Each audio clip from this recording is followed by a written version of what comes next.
Action. రాజకీయ రంగంలో వద్దనుకున్న కులము, డబ్బు, మద్యము ఇవి వద్దు అని మీ బోటి వాళ్ళు అందరూ సమాజం వద్దనుకున్న అంతర్లీనంగా భాగం అయిపోయింది. పోతే మొన్ననే తెలంగాణ ఎలక్షన్లు జరిగాయి. రైతులకు ప్రత్యక్షంగా వాళ్ళ యొక్క బ్యాంక్ అకౌంట్లోకి రైతు రుణం వేసినటువంటి కేసీఆర్ గారు ఆ యొక్క విధానాన్ని కేంద్రం కూడా ఇంప్లిమెంట్ చేస్తుందని టీఆర్ఎస్ పార్టీ అంటుంది. అదే ముందే ఎలక్షన్స్ ముందు డబ్బులు వేసింది. అలాగే ఇప్పుడు చూస్తే అధికార పార్టీ తెలుగుదేశం పార్టీ ప్రతి చోట డ్వాక్రా మహిళలకు సెల్ ఫోన్ ముందే ఇచ్చింది. ఎలక్షన్ 10,000 ఇస్తారని చెప్పేసి 2,500 ఇచ్చి ఇంకో 2,000 తర్వాత వేసి ఎలక్షన్ పోస్ట్ డేటెడ్ చెక్స్ కూడా నథింగ్ బట్ బ్రైబింగ్ దెమ్. ఇప్పుడు ఓటర్స్ని ప్రభావితం చేయడానికి చేసేటువంటి పనికిమాలిన చర్యలు ఇది ఎవరు చేసినా తప్పే. ఇది కరెక్ట్ కూడా కాదు. ఇది ఐ డోంట్ యాక్సెప్ట్. ఆ పని ఏదో ముందే చేయాలి. ఈ పని కనుక ఒక 2 years ముందు చేస్తుంటే ఫెంటాస్టిక్. వాళ్ళకి ఏంటంటే ఎలక్షన్ ముందు చేస్తే గుర్తుంచుకుంటారు.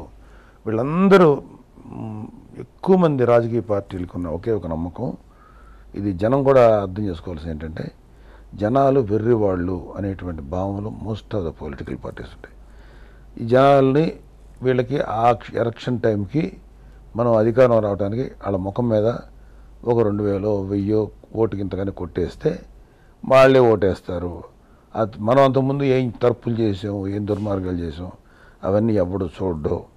ఆడి ముఖం మీద ఒక 1,000 2,000 3,000 పడేస్తే ఓటేస్తాడు అనేటువంటి చాలా చీపెస్ట్ ఒపీనియన్ వీళ్ళకి అంతర్లీనంగా ఉంటుంది. పైకి చెప్తే తంతారు కాబట్టి చెప్పరు కానీ ఉంటుంది. ప్రజల్ని ప్రజలాగా ప్రేమించాలనేవాడు ఎలక్షన్ ముందు చేయడండి. టీడీపీ గవర్నమెంట్ ప్రజల మీద అంత ప్రేమ ఉంటే ఎలక్షన్ ముందు 3,000 ఇస్తానని చెప్పి పెన్షన్ పెంచుతాను 3,000 అన్నాడైనా.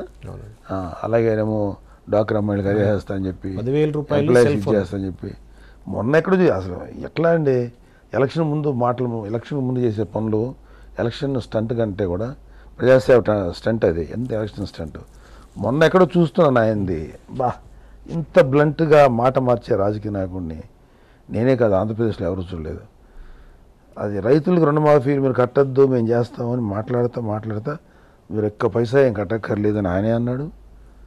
ఒక జర్నలిస్ట్ అడిగాడు చాలా కాలం తర్వాత మొన్న అంటే ఒక 2017లో ఉన్నప్పుడు, ఏమండి మొత్తం ఇచ్చేస్తున్నారు కదా మేము ఎక్కడున్నామయ్యా అన్నాడు. ఏదండి మీరు చెప్పారు కదా. నేను ఎక్కడ చెప్పాను, ఇష్టం వచ్చిన మాట్లాడతానంటే అబద్ధాలు చెప్తున్నారు.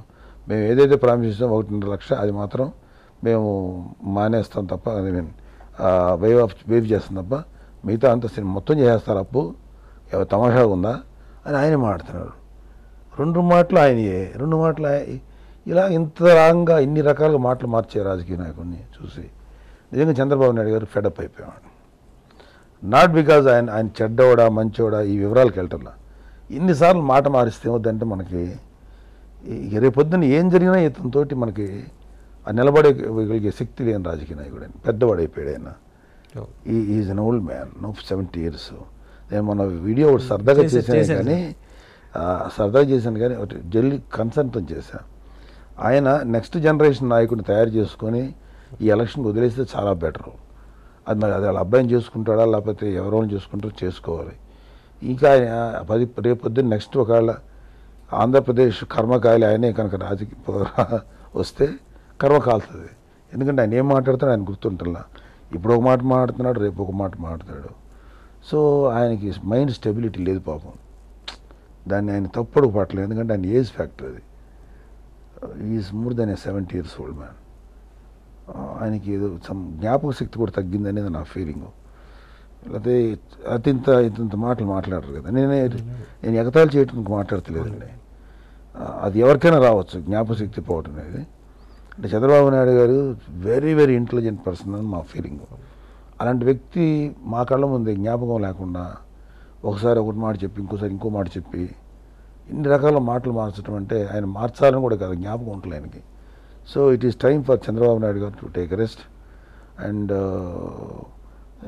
టీడీపీ నుంచి ఒక మంచి నాయకుడిని ఆయన పార్టీకి ఎన్నుకోవడం బెటర్ తప్ప ఆయన ఇంకా నెక్స్ట్ కూడా ఆయనే సీఎం అవ్వాలని అనుకోవడం కరెక్ట్ కాదు.